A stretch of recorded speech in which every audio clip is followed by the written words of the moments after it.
நெல்லை அருகே தறிகெட்டு ஓடிய கார் மோதியதில் 3 மாணவர்கள் உட்பட 4 பேர் பரிதாபமாக உயிரிழந்தனர்.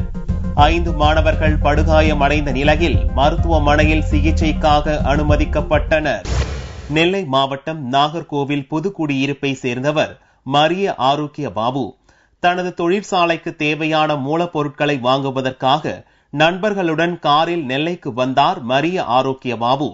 நாங்குநேரி மேம்பாலத்தில் வந்து கொண்டிருந்த போது கார் கட்டுப்பாட்டை இழந்து தாறுமாறாக ஓடியது. பள்ளி முடிந்து பேருந்துக்கு காத்திருந்த மாணவர்கள் மீது கார் பயங்கரமாக மோதியது. இந்த விபத்தில் மாணவன் சுரேஷ் கண்ணன் மற்றும் ஆரோக்கிய பாபு, ஆனந்த் ஆகிய 3 பேர் சம்பவ இடத்திலேயே பரிதாபமாக உயிரிழந்தனர். மேலும் 6 மாணவர்கள் படுகாயமடைந்த நிலையில் சிகிச்சைக்காக பாளையங்கோட்டை அரசு மருத்துவமனையில் சேர்க்கப்பட்டனர். ஸ்கூல் விட்டு போய் வெளியே வருது, அந்த ஒரு வேகத்தோட இருக்கு.